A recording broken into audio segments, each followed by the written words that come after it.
All right, good afternoon, everyone. Thank you for joining us for our third community meeting to discuss our transitions to support student access. I'm Nick Aladzakis. I'm the Director of Communications, the Chief of Staff. I'm going to be leading us through the presentation along with Dr. Eduardo Cesario, and some of our other colleagues will be coming in to talk through this plan. We know a number of you have joined us in some of our other presentations, or maybe you joined us online, so we appreciate your interest in this plan. It's something we're really excited about. Obviously, you are too. That's why you're joining us today. So we're going to jump in and kind of go through our presentation. There's going to be a couple different aspects to it. One, we're going to go an overview of our plan. Then we're going to go over some of our most popular questions that we've been receiving through ThoughtExchange. And then we're going to have a little group activity for everyone who's here today, as well as those who are at home, to ask some additional questions that maybe we have missed. So we're going to go ahead and jump into the presentation. So if you're watching at home, we're going to cut to that now, but you will hear our voices sort of narrating over it. So this plan, what we're going to discuss today is a couple things. And some of the things you see on your screen is why we're excited about our transition plan. We're going to talk about dedicating space to a full continuum of services for students within a district. This plan is going to discuss honoring the history of one of our most prestigious programs. It's going to discuss establishing a central location to provide needed resources and assistance to the Waukegan community. We're going to get into how we're going to be servicing parents and community in an accessible, centrally located facility.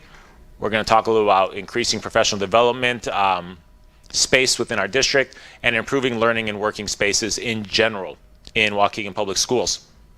Before we get to that, we want to talk about our dedication to district improvements. If you have been driving around town or if you're in our buildings, you'll notice over the past several years a real effort to improve our building facilities. And just over the past 3 years, through resolution, our board has dedicated and allocated more than $30 million to our capital improvement plan. And you see that in classrooms, you see that with new windows, you see that with HVAC improvements, ceilings, floors in buildings, just all around building improvements. And we're not done. We want to continue this process, and over the next 7 years, we have another $86 million planned in capital improvements. And we talk about this to show the commitment that we have to improving our learning spaces, to make our learning spaces more comfortable for both our students and our staff, to ensure that these environments are improved every year. And so again, we're going to continue to evaluate some of the capital improvement needs and facilities and make additional changes to our capital improvement plan as necessary. So that's some of the background. That's some of what we've done. Now we want to talk about what are some of our proposed transitions. First thing is going to be moving some of our public-facing departments to the Waukegan Education Service Center. We're going to talk a lot more about that. We're going to talk about creating a wraparound center, creating a BEST center. We're going to be talking about the relocation of the AOEC building and a transforming of our current Welcome Center into a professional learning center. We're also going to be talking about the establishment of a JROTC Academy. And we're going to start with our Educational Service Center, and myself and Dr. Eduardo Cesario will be leading through this portion of the presentation. And so as part of our Educational Service Center, and that's going to be located at 214 Washington Street. That is the former First Midwest Bank building that was purchased by the district in the fall of 2019. Our goal there is to move district departments to the Educational Service Center beginning in July of 2023, and we'll talk about the timelines a little bit here. The plan is to move the current Welcome Center staff from our Greenwood facility, Family and Community Outreach, our Outreach Department, Child Nutrition Transportation, Payroll, Human Resources, and having our Board of Ed meetings. So a lot of those public-facing departments, the departments that our parents are often coming to visit, or our staff as new hires are often coming to visit, we want to put those front and center at this location. So that's really going toward our one-stop shop approach, having those departments that people need, so they're not having to go to multiple buildings to receive the services that they need. And those departments we mentioned are going to primarily be there on the first floor, which is easily accessible off that front entrance. You can see the department, it's the large first floor, so that we could have those services right there. We think this is going to be a parent and visitor friendly building. It's centrally located downtown. There's more space to serve our families. There's going to be some more office areas where confidential information can be shared, because we know how important that aspect of it is as well. We don't want everything to be wide open. We want to be able to have those office confidential conversation areas. We want to be committed to free parking for our visitors there. There's a lot available. And another thing we're looking at is establishing a little kids area. We know sometimes mom, dad come to get information from the district, maybe register an older sibling, and the little ones might need something to keep them entertained for 10, 15, 20 minutes. And so we want to create a little area for that. We understand how important that is. So what you see on your screen is a rendering. This is just a rendering of that main lobby area coming off of Washington Street. If you see the doors all like in the middle, that's Washington Street, and we have some little workstations for registrations and some other items. This may not be what the final product looks like, but it gives you an idea of what we have in mind. As far as discussing the timeline of the Educational Service Center, the design completion is May to June of 2022. So that's what we're looking to do now, where we want to have construction documents during the summer and into the early fall, with bidding beginning in October. And the goal is to begin construction by January of 2023. And that first floor and the wraparound center, which we're going to discuss in a brief moment, would be anticipated completion by May of 23, with a mezzanine level in June of 23, and then floors 2 through 6, the smaller floors in the tower, by July of 23. So we're looking at about a year out before staff moves into that building, if everything on our timeline if we keep in line with the timeline here. All right. So I'm going to hand it over to Dr. Cesario, who's going to talk a little bit about the wraparound center, which is an aspect of a plan that we're really excited about, and it's going to benefit not just our families, but the entire Waukegan community. All right, thank you, Nick. Good afternoon. My name is Eduardo Cesario. I'm the Deputy Superintendent of Academic Supports and Programs, and so I'm going to talk about what a wraparound center is. And really, it is we will go to this idea of a one-stop shop, and a wraparound center is a one-stop shop for parents, students, families to receive it's not limited to these, but including these services and resources, therapeutic supports, access to other services, and then resources from community agencies. It'll be open to all Waukegan families, regardless of whether they have students attending Waukegan public schools, and will connect to families to services to help meet their basic needs. Some of these potential services, again, they're not limited to these. These are some that can be offered, include juvenile justice advocates, SEL services, clothing and or food pantry, attorney services, mental health supports, substance abuse counseling, and housing services. The state of Illinois has appropriated funding for capital improvements to help create this wraparound center. The Department of Commerce and Economic Opportunity has provided up to $2.5 million for capital improvements. Along with the Illinois Criminal Justice Information Authority, who have also approved an annual cost of up to $800,000 to support annual operating expenses for the wraparound services.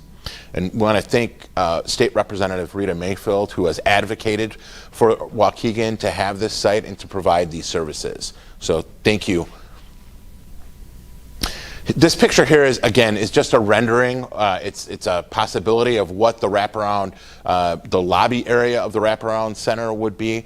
And again, this is subject to change, but this is just a general idea of how welcoming and bright and just a nice area for parents, families, and students to get some guidance about what their needs might be as it relates to the wraparound center and the services provided there. All right, next we're going to talk about the proposed establishment of the BEST Center, and for that I'm going to turn it over to Dr. Bublitz. All right, thank you. So we're looking at building a campus within the Waukegan school districts, and the BEST stands for Behavior, Emotional, and Social Teaching. And the reason behind this is to keep our students in Waukegan. We currently have about 100 students placed out of district at various therapeutic day schools, many of them with emotional disabilities or behaviors that prevent them from accessing their education in their home district or home school. The goal of this is to make sure that we have an in-house, in-district opportunity for our students to stay, and we do not have to place them out, and for an opportunity to transition students back to the district who are already placed out. The benefits, many benefits for our students. Students who are placed out, especially with emotional disabilities, often have trouble maintaining their education moving forward. It's part of what we call the school to prison pipeline. And when we keep them close to home, we can keep better ties to the school district, extracurricular activities. Transition plans are much easier. Say a student transitions every Friday afternoon to see how they're doing back in school. Transportation will be significantly lessened. We have students anywhere from 15 minutes to an hour drive to their therapeutic day school. And so really what we want to do is be Waukegan student focused and keep our students here where we can control the curriculum and help better bring them back and mainstream them into the building when they're ready. So we will need dedicated space, and it's been proposed that here at Lincoln Center we will have classroom space. We are looking at up to possibly 50 students that we could educate here. That's based on estimates from our current enrollment out of district for students with emotional disabilities. This could be 6 to 8 classrooms. Right, and we want to make sure some of those classrooms are for encore or elective classes so they have opportunity and maintain the same core curriculum that our students do in general education. We also have administrative offices, staff office, therapy offices, etc., and access to other recreational facilities. Okay, so and as we've said, the benefits are students stay home in Waukegan. Waukegan students should be in Waukegan. Provide a more full continuum of services for our diverse learners within the district. Maintain that core curriculum instruction, right? So while the private schools do have a standard curriculum, it's not aligned to what we're doing. And so that transition back and making sure they're not creating other gaps is really critically important. And I think the main thing is those links to the community. And so our students can stay here. Again, they can be in clubs, academics, extracurriculars, better opportunity to transition back to school, hopefully helpful for the parents in regard to transportation and their own services. And our IEP teams are independent to make their own decisions on placement and location for our students, and we don't have to worry about an outside agency. And those agencies are great, don't get me wrong, but they are not Waukegan, so their interests may be a little bit different than ours. And the timeline, we are looking for, like I said, about a year for the design completion, looking at bidding and construction, and so we do have some time, looking at about 2.5 years or so, and that gives us time to build our own in-district best programming that is in the buildings or general ed, as well as special ed rooms, and build up our capacity to help students. And then we're not bringing everybody back. We're not going to have 50 kids the first day. We might have 5, 10, or 20. That might not lead to the best results, right? So we want to make sure that we are ready, that our staff was ready. We have the staff, and we're not going to bring kids back if we cannot support them. So it'll build more organically through time as we have kids start transitioning back, and as we have kids who need that support. All right. Thank you, Dr. Bublitz. I'm going to talk about the Alternative Optional Education Center transition, AOEC, transitioning to Lincoln Center. And part of the reason the benefits that we see associated with this transition includes maximizing the use of space within the district as a whole. And direct benefits to students and staff members is that it'll provide access to a greater number of services for students and staff members. Students will also have access to a wider range of programming options that were previously limited by space. An example of this is the use of the gymnasium that is here at Lincoln Center for a number of activities related to health and wellness. The total number of students served will be approximately 140. Next, I'm going to talk about the Waukegan Professional Learning Center. The Waukegan Professional Learning Center will be established at the offices at the Welcome Center that are vacated by the transition to the Educational Services site. This will be an opportunity for our district to provide classrooms and collaborative spaces for professional development, staff trainings, parent workshops, and community meetings. Select district staff may be located there, possibly the Office of Teacher Advocacy, Coordinator of Professional Development, and the existing gymnasium would become a multi-purpose room that can be used by community groups after hours. Next, I'm going to talk about the JROTC Academy that will be established at what's currently called the Lincoln Center. The JROTC Academy site will have a hub that will serve JROTC students from both Brookside and Washington campuses. Provide JROTC students with dedicated space for team drills and much needed office space for JROTC staff. Provide JROTC students with dedicated space to collaborate and mentor other cadets while preserving and expanding their opportunities within the general education population. The number of students served will be approximately 500. And I just want to emphasize again that that site will be at the site at what is currently AOEC.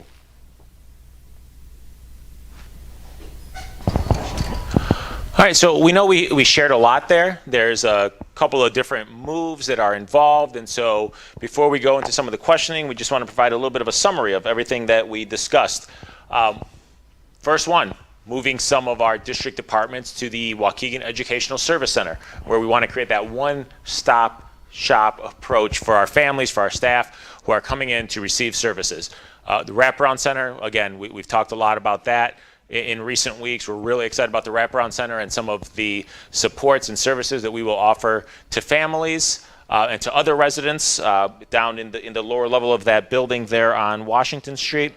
Our Best Center is going to, like Dr. Bublitz explained, it's going to be a place where we can work with our students with more intense SEL supports for those students who maybe have some additional emotional needs or who have requirements for significant resources. The Professional Learning Center, we talk a lot about the importance of professional development for our staff, and it's something that as a district we support, our Board of Education supports it, and having it in one location here at the Welcome Center is going to really allow us to enhance some of that and also really provide trainings and meetings in-house. Now, is it going to cut down on all meetings outside of district buildings? Probably not, but it's going to reduce that because we're going to have one location with several different options there at the Welcome Center. The JROTC Academy, again, it's a central location hub for the JROTC. It's a program we're really excited about. It's a program we're proud of. JROTC is the oldest and one of the largest JROTC programs in the nation. They date back all the way to 1916. And then with that would be at the current AOEC site, and then AOEC would move to the Lincoln Center, to the building we're at today, the building that was a previous high school, and so the transition of Lincoln Center back into a school to serve at the Best Center and AOEC would occur. We also want to talk a little bit about recent action.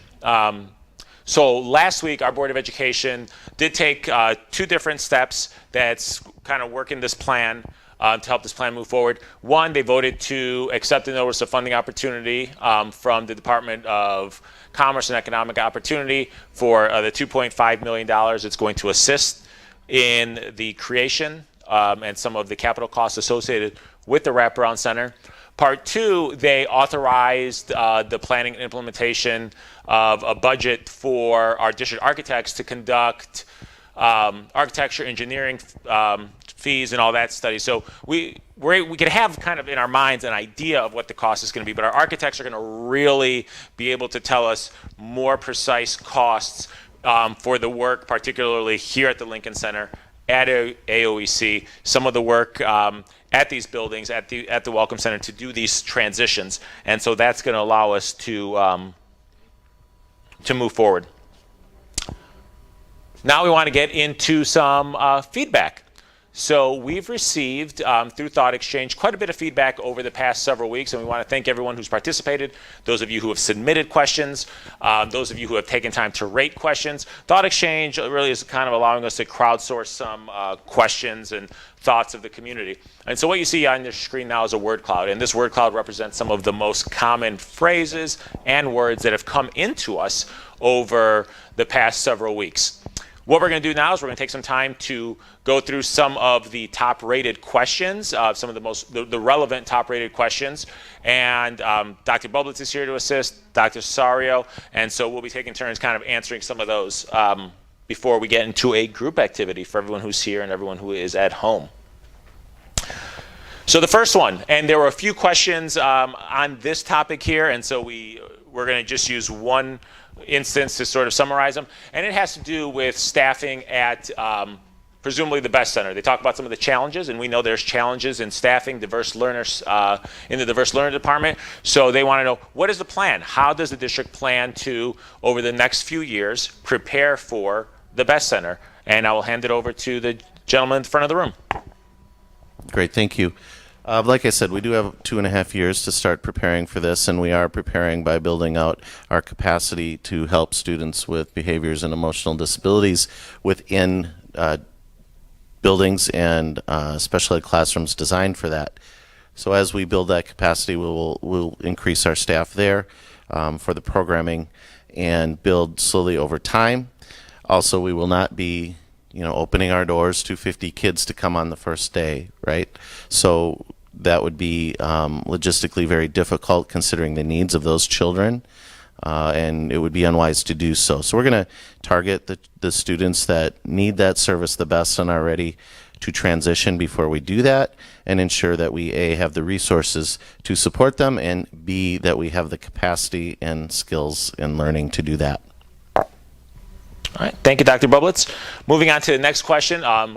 Again, in your department, is there going to be space for special services such as deaf and hard of hearing, and the need to make sure they receive support? Well, one thing I didn't mention, and I should, what you see on your screen in the bold is the question. The italicized is the rationale. So individuals kind of give a rationale or a reason for why they feel that's important.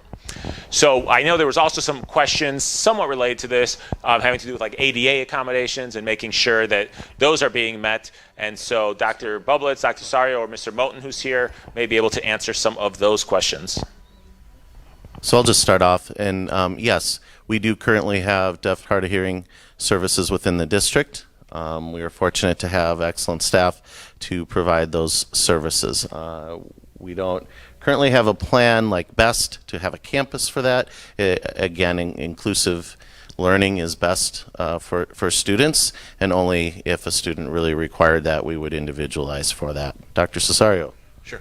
Thanks. I'm going to, before I turn it over to Mr. LeBaron Moten to add on to this conversation, I just wanted to say that the way that Lincoln Center is currently set up, it is not equipped to handle students. So part of what we'll be doing is preparing it to do so. And that would require, as Dr. Bublitz said, is ensuring that we have space to accommodate the needs of all of our students.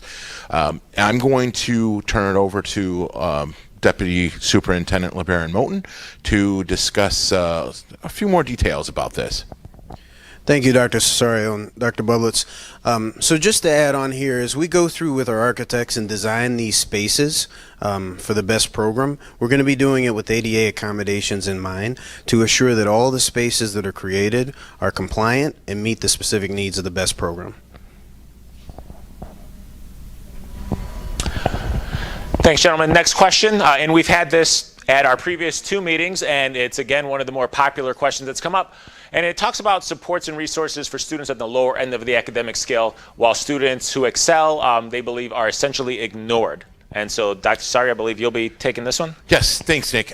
So this is one plan that addresses the needs of different groups of students. There are several plans that we have existing in the district that are addressing the needs regarding curriculum writing, regarding pathways that address the needs of all students. Within this particular plan, I'd like to note, though, the diversity within our JROTC program, that runs the gamut from athletics to honor students to students who have IEPs, who are English language learners. So this particular plan, while it does not highlight some of the other work that we're doing, again, to expand on pathways and opportunities for all students, it does include students from all groups. And it is representative of the diversity within our district and servicing those students and families.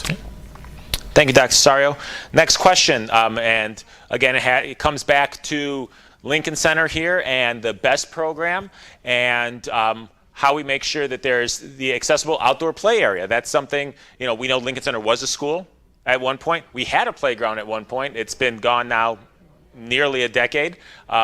But there are spaces for it. So Mr. Moten, if you want to discuss some of that, and again, going back to the architect's work and how that's going to play into it. Sure. Thank you for the question. So this again relates to the design. So based on the students that will be in this building, either for the BEST program or for AOEC, we are going to look to have a recreational space on the exterior to support those students. Previously, Lincoln Center was a school several years ago, and there was a playground here. But as we do the design, we're going to look for a space that accommodates the students of all age ranges, as well as in a specific and safe location in the building, because we are at Lincoln Center right off of Sheridan Road, which is a main road in the city of Waukegan. I just wanted to add on really quickly, those play areas that we spoke of, they'll also be ADA accessible and meet the needs of the students that are served within the building. Dr. Bublitz, did you want to add on to that? No, I just agree that we're going to have the ADA and some of that recreation piece. Our students in the BEST program will be of all ages. They'll need that piece for PE, and they'll also need that for recreation. Many of those kids are very energetic, and we'll need to engage them. Right. Thanks. Next question. Our timeline. We discussed that rough timeline about what we hope to do in summer of 2022, going to 23 into 24. Mr. Moten, do you want to discuss sort of how that rough timeline and the budgets came to be? We know that there's there could be uncertainties there, and so how did we come up with those? How do we hope to adhere to them? Sure. Thank you again for the question. So a few different things at play here. Currently, our fiscal year is July 1 to June 30th. So when we're talking about budgeting and planning, we're looking at that calendar in alignment with the start of the school year, which is typically the second week of August based on our current calendar. Now, from a construction standpoint, right now we have a lot of issues in the economy with supply chain as well as within the industry. So the district has done several capital improvements. Currently, we're doing several mechanical improvements at 17, I believe it is right now, of our school sites. And just based on the trends we've seen with some of the lay-in material as well as procuring labor to do those projects, we have a rough 12 to 13 month timeline. So we're aligning it with the budget process as well as aligning it when the school year starts in early to mid-August. Thanks, LeBaron. Moving on. So this question, or iterations of this question, came up more than once, and we discussed this actually at our last two meetings, and it has to do with why not put more money into buildings or into the high school? We talked a lot in the beginning of the presentation about our capital improvement plan, $116 million dedicated to improving school buildings and some of the other money we've put in. But the questions also come up, why not build a new school? So Mr. Moten, do you want to talk a little bit about that and some of our thought process on this plan and what we're trying to address with the Transition to Support Student Access Plan? Sure. So just to reiterate some things that have been mentioned in previous meetings, we did discuss the need to do a referendum if we were to build a new high school or really any new school within the city of Waukegan, within our district boundaries, which would be a multi-year plan, a minimum of 3-year plan. Right now, based on the current climate and conditions, this plan that we currently have is in order to address student needs when we talk about the BEST program, AOEC, as well as JROTC. Now, we have invested a lot in both of the high school campuses from a mechanical, painting, aesthetic, lockers, locker rooms, and restrooms at the two high school campuses right now as part of our capital improvement plan, because we want to help improve the quality of the current buildings because we're not able to build a new high school at this point in time. Obviously, we all know in the room and those of you listening online that the buildings are old. most of the buildings throughout the district are old, so we're doing our best, the best we can to preserve and enhance the environments of the spaces we already have, while at the same time supporting this plan, which is ultimately targeted towards student improvement, as well as supporting the community through the wraparound center. All right, next question discusses space for nonprofits, and this kind of goes back to the wraparound center. And so, Mr. Moten, can you talk a little bit about, because you weren't available to run us through the wraparound center, how that process works when it's working effectively, how we will work to eventually identify some partners for that space, some of the plans that we have for that? Sure. So the wraparound center, and I apologize, I missed the earlier part of the presentation, that is a one-stop shop for the community, not just district employees and parents. So the organizations that we envision being in that facility are organizations that you would see if you went outside of the community or outside in other parts of the community. So the Lake County Health Department, a NACASA for substance abuse, things like that. So they would be organizations that exist, that are, as the question asked, they're not being created per se by the district. They already exist. We want to just centralize them in one location so that they're accessible at all times for anybody who comes to the downtown location. So we would be providing the space for them. Their hours, and I believe this might have been touched on earlier, would be extended, not just the regular work day or school day. They would have evening hours, weekend hours. They would be legitimate organizations providing needed services for individuals who needed them. We would not, as a district, be creating a new organization or a new service to accommodate the space. Thank you, Mr. Moten. Question number 8, how will the JROTC building work? Will classes be held there? Will JROTC students have to be bused back and forth? So one thing Dr. Cesario alluded to, and I'm going to turn it over to him, is we recognize that our JROTC students are unique.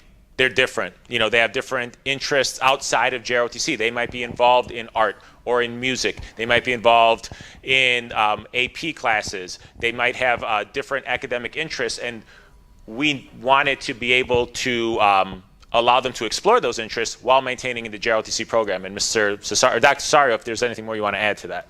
Yeah, no, I think it's an opportunity to provide access and again, to emphasize what Colonel Painter has emphasized several times is this is the one piece that the program is missing, is the ability to have older students to mentor our younger students, and this will give us that opportunity. To the second part of the question about busing back and forth, there will be students that will be bused from Brookside to the JROTC Center, and those students will have their JROTC class. That's where the mentoring will occur and some other pieces, and it'll probably be a block of time where they'll have that JROTC class and also lunch. But that is, again, it's an opportunity to make sure that our students can engage in JROTC while not compromising their other interests and other opportunities. Thank you, Dr. Cesario. Just a couple more questions here, and we'll get to our activity. Question 9, when will staff be informed regarding any building or schedule changes, and how will we support them? So if either one of you want to handle that. So as we've been going through this, and I'll turn it over to Deputy Superintendent LeBaron Moten afterwards, but this is something that is going to take time to scale up, and as soon as we start to move on some of these plans, and this is part of that process of being transparent and having awareness, talking about what will happen, who will move, when they will move, and what we're going to do. I think one of the major concerns was regarding the BEST program and how we're going to staff that, and that so it doesn't adversely impact schools, and that, as Dr. Bublitz has stated, is we're scaling up to that. We're going to scaffold up to that. We don't want to bring a number of students back and not be staffed to meet their needs, but rather scale this up and take our time. So just to reiterate, as we move forward and we progress, we'll be updating our timeline with information and also other additional updates. Mr. Moten? Thank you, Dr. Cesario. So as Dr. Cesario mentioned, we are going to scaffold this up. One thing that you saw in the timeline and earlier slides is the fact that we actually do have time. The elements of this plan aren't going to be implemented for next school year. We're talking about over the next year to 2 years. So as updates come about, we will update the community, the staff. We will ask for their input. We'll make sure they're engaged so that we don't come on the first day of school and everybody's surprised. As the question states, prior changes have been chaotic and unsupported. We definitely do not want that to happen with this process because there are a lot of moving pieces and we want it to be as successful as possible, not just in the short term, but in the long term as well. All right, thank you, Mr. Moten. Next question kind of goes back to the wraparound center. So it asks, how will the families be serviced? There are a lot of services they may not receive. Well, others comes first. How will we ensure that our families and students are receiving that support in the wraparound center? Thank you. So as we develop the wraparound center and the services that will be provided, we're also going to be coupling that with the logistics plan. We want to make sure that parents or staff members that come in, they meet with the individuals at the Welcome Center or the Family Community Engagement Department or the Outreach Department, have immediate access to services in the wraparound center that will be at the lower level. But at the same time, we want to make sure we're supporting individual community members that are not parents in our district that come in off the street or in a scheduled appointment. So as we work through logistics, we'll update that, but what we're envisioning is a hybrid of walk-in, first available, and then also appointment based to mirror scheduling availability between the agencies that may be there as well as the individuals needing the services. But again, this is in an effort to support the services that are going to happen on the first floor that are district related and align with the services that will be in the wraparound center. So there shouldn't be any waiting. Somebody comes in to register. They shouldn't need to go to the wraparound center and sit for 3 or 4 hours. We want to make sure the walk-in and the appointment base is available depending on the individual circumstances. All right, thank you, Mr. Moten. We have an activity now for whether you're watching at home, whether you're in the room. We've done this in our last 2 presentations as well. So on your screen, you see a QR code. You also see a website, TEJOIN. That's for ThoughtExchange, and a code. So we're going to take 4 minutes here, and what we're going to do is we're going to ask people to tell us, what do you feel our transition to support student access plan is missing? Is there something we haven't covered? Is there something you didn't see in some of the newspaper articles you may have read? Is there something you haven't seen on our website or social media, something that wasn't in this presentation that you'd like to know more about? So we're going to take 4 minutes, so take some time, give us your questions, rate some other people questions that come in, and then we're going to take some time to answer it. So we have about 3 minutes, 30 seconds left. We want everybody to take a chance to do this.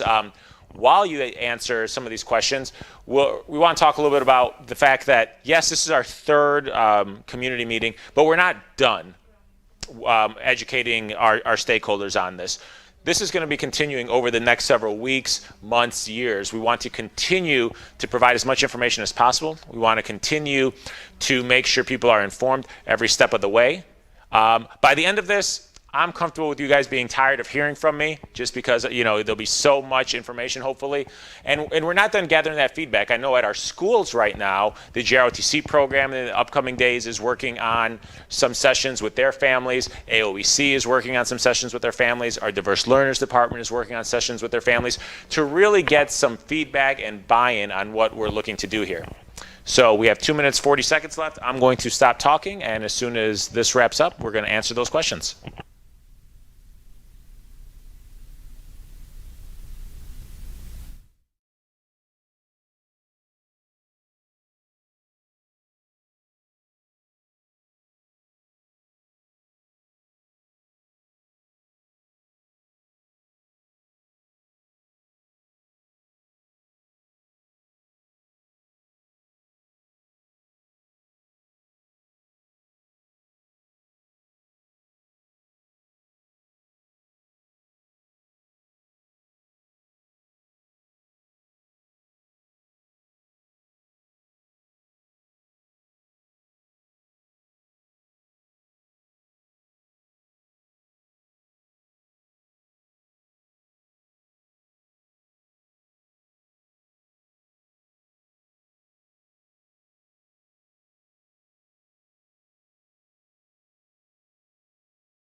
Okay, so that time is up, so we are going to quickly prepare here to answer some of the questions that have come in and have been rated. So sit tight with me for just a second. Dr. Cesario, if you'd like to take over for a moment.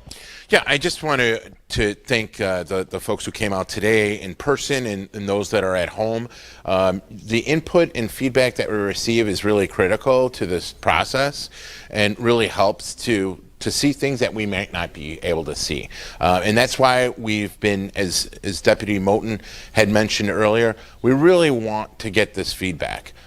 We really want to make sure that we are seeing every angle and every aspect of these transitions, so that we can take our time in terms of the planning and the preparation, so that we can adjust as best we can. I do want to emphasize the fact that these updates will be ongoing. So as we go through the process, and the planning process comes through, and Mr. Moten gets updated timelines and updated financials, all of that will be shared publicly. And again, the concern from staff members about transitions, when they will move, how they will move, and ensuring that it's at an opportune time, that it's not going to, people aren't going to be notified a week before school starts or over winter break. We want people to know well in advance. And ideally, a lot of our timelines coincide with the start of the school year. So we'd like to transition a lot of this at the beginning of the year, so there's a smooth transition and that there's plenty of time beforehand to notify parents, families, students, the community, and staff members that are directly involved and impacted by any shifts that and transitions that we've described. Thank you. Nick? All right. Thank you, Dr. Cesario. So there were no questions on the Thought Exchange, which is okay. I know we've done a few of these events. We received a number of questions that have come in some of the past events. So if you're at home, if you want to check those out, some of our past YouTube events that we've done for these, please do so. For the people who are here live, we're going to do a little bit of overtime. We're going to stick around, answer some questions for the people who are in the room here. If you're at home, thank you for joining us. Be on the lookout for some of additional events that we're going to do, some additional planning, some additional feedback that we're going to be receiving on this plan, because again, we're not done. We want to make sure that all of our stakeholders have an input and they can follow us along every step of the way as we go through this. We're really excited for it. We think it's going to, we're really reimagining how we're utilizing some of our buildings, and we think it's going to be excellent for not just our students and staff, but for our community as a whole. So again, for those of you watching at home, thank you. Have a good rest of the day. And for people here in the room, we'll stick around for a bit and answer some questions.